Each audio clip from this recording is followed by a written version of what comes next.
How good is our economy? BHP to be tested. Life insurance, can we trust it? And how do you invest for your kids? I'm Peter Switzer. I'm Paul Rickard. And we're mad about money.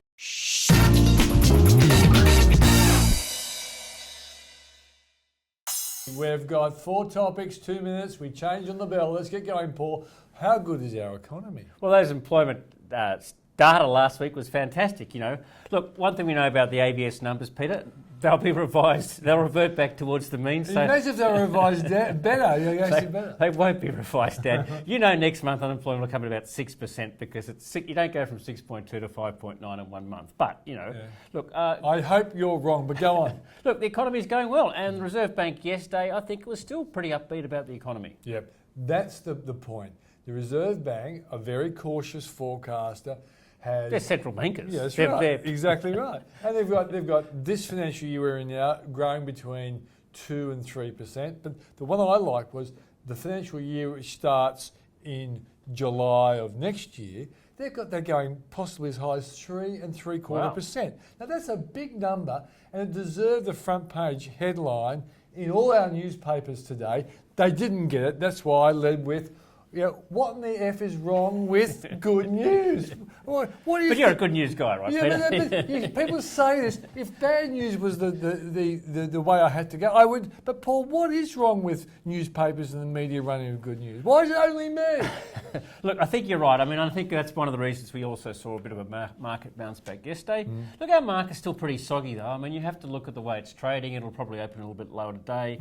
Good test for it, I think, because it's got a bit of a mixed lead, but sentiment has been negative. Our institutions are all negative still. They are, big businesses as well, but small business is more positive. Small business is more positive, and I think you're starting to see all the data coming out from both the sales and the anecdotal data talking about how busy it is out there for Christmas. Yeah. We're going to see a bumper Christmas, you know? Yeah, that'd be fantastic. I think the doomsday merchants deserve a kick in the butt. They do. A Christmas kick in the butt. Okay, BHP, Paul, is the buy. It went under $20.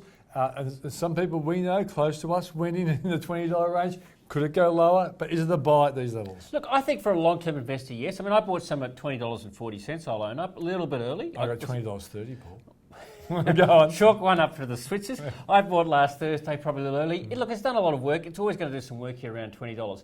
I mean, you've got to bear in mind there are 2 other things happening. One, commodity prices are still weakening. And iron oil prices hit back towards the low again yesterday, under about $47 a tonne last night. Do you trust commodity prices? No, but oil prices again down last night. They're still in a downward trend, so that makes it hard for BHP. Tomorrow we've got the AGM in Perth. That is really important because... the BHP AGM, yep. BHP is going to be tested on some of their key commitments, particularly around the progressive dividend policy. You and I know it's yielding over 8.5%. Before franking credits. But let's just get this right. If Mackenzie, he's the CEO, Andrew Mackenzie, if he doesn't change the dividend policy, to my way of thinking, BHP share price goes up. But if he puts any hint that he might cut it, it goes down. I think so. I mean, look, I think the institutions are still lightening off in BHP. I think that's what's causing the selling pressure. And they're still looking at commodity prices. A lot of retail investors, SMSFs, you and us out there are all dabbling in BHP. I'm going to buy some more, but I'm not seeing a super hurry either. I think it's... And the point you're made, you haven't done it very well, but the point you're made is that if you're buying this and you want to make money in 6 months, well, don't. You're a whinger. Don't even buy it. Don't listen to us. But if you can wait 2 or 3 years, it must be a reasonable play. And George Babouris said the same thing. I think so. I mean, the other question I asked to people is BHP, it's just under 5% of the index. Look, it used to be in everyone's portfolio. It's one of the core stocks. It was the big Australian. It's the thing you had to own. Yeah. Look, it's now less relevant because of its size. But not quite so big Australian. Not quite the big Australian. Commonwealth Bank is twice its size now in market cap terms. That's a big Australian. That's a big Australian. But, look, I still think it's a core stock. Materials as a sector are still 13% of the index. If you don't play it through BHP, how do you play it? Yeah. Rio is an alternative. You can look at the non-mineral resource materials companies like the Amcors and those sort of people. It should be in there. I think it should be in there. I think you just hang on, you buy a little bit more, you keep some powder dry because we're still in a downward cycle in commodity prices. But you look at the yield, if they are bullish, can say they can pay the dividend. look, income seekers like you and I have 8.5%, 10% downside protection. Yeah, I've been calling income seeker for a long time, but that's exactly what I am. Now, Paul, life insurance. Now, I interviewed John Trowbridge. John Trowbridge is a mate of mine. He was a former APRA commissioner. He was asked by the finance industry to test out life insurance to see if the commissions and all the other stuff was bordering on the exploitative. And I think John, he's not as aggressive as me, but he kind of implied that the commissions were too big. There were some insurance guys out there and girls getting 120, even 140. But New Zealand's worse. In New Zealand, they get 200%. Let's just put that in context. Explain it. If you pay a first-year policy and a life insurance policy is, say, $5,000, on top of that, your agent got a commission of sometimes 120%. They get $6,000 commission. That's right. To from the encourage you to go into a new policy.